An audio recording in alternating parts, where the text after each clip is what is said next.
NCP ने भी बाहर से समर्थन देने का प्रस्ताव रखा हुआ है और कांग्रेस इस पर सवाल उठा रही है कि एनसीपी की मंशा क्या है जो वो बिना शर्त बीजेपी को समर्थन देने को तैयार है।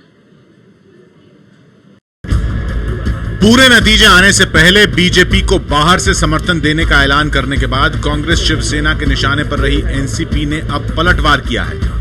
विधायक दल का नेता चुने जाने के बाद अजीत पवार ने खुलासा किया है कि एक कांग्रेस नेता ने शिवसेना के साथ सरकार बनाने के लिए कहा था।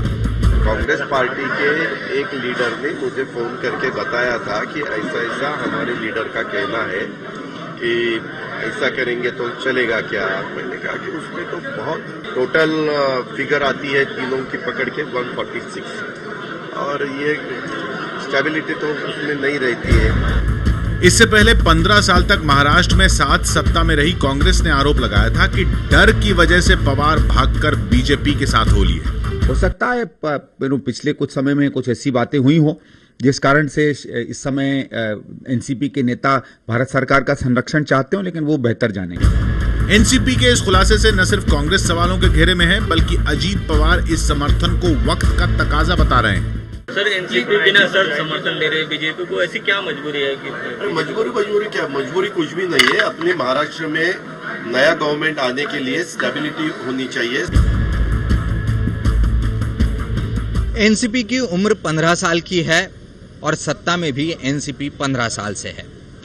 ऐसे में सत्ता के साथ बने रहना एनसीपी के लिए विवशता बन गई है। 15 साल में जो घोटाले हुए कहीं उनकी परतें ना खुल जाए इस डर से, और इतना ही नहीं, उसके साथ ये भी डर कि अगर सत्ता नहीं रही तो पार्टी के साथ कई सारे नेता भी नहीं रहेंगे, वो सत्ता के साथ निकल जाएंगे, पार्टी बिखर जाएगी।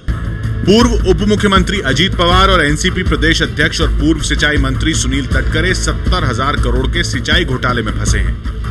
पूर्व पीडब्ल्यूडी मंत्री छगन भुजबल दिल्ली में महाराष्ट्र सदन की मरम्मत की लागत में बढ़ोतरी का आरोप झेल रहे हैं। अब एंटी करप्शन ब्यूरो ने राज्य सरकार से इन दोनों पूर्व मंत्रियों के खिलाफ जांच का आदेश मांगा है। ये फाइल अब भी मंत्रालय में धूल फांक रही है। बताया जा रहा है कि इस फाइल की एनसीपी के समर्थन में बड़ी भूमिका है। अजीत पवार जो फॉर्मर वाटर रिसोर्सेस मिनिस्टर है एंड ऑल्सो सुनील तटकरे वो भी वो पद पे डेफिनेटली अज्यूम कर चुके हैं। उनके खिलाफ में अगर ये इंक्वायरी चालू की जाए तो it may open a Pandora's box. To avoid this kind of inquiries, ये स्वाभाविक है कि NCP we cannot leave without power and ये नजदीक रहने के लिए ये निर्णय लिया हुआ है। एनसीपी केंद्र की मोदी सरकार से भी मधुर संबंध बनाना चाहती है क्योंकि पार्टी को डर है कि प्रफुल्ल पटेल के उड्डयन मंत्री रहते एयर इंडिया की दुर्दशा के लिए वो घेरे जा सकते हैं। सब चीजें आजकल कोई छुपा नहीं सकता और ये अगर होता तो अभी तक मुझे नहीं लगता कि हमारे कांग्रेस के साथी कहीं किसी को बख्शते। और दूसरी बात जहां तक है, नई सरकार को अधिकार है ना, जो भी कुछ सही है सच्चाई अगर है तो वो जरूर सामने उजागर करे। एनसीपी और कांग्रेस के बीच चली जबानी जंग के बीच बीजेपी ने चुप्पी साध रखी है और वो एनसीपी के बिना शर्त समर्थन के जरिए शिवसेना को साधना चाहती है।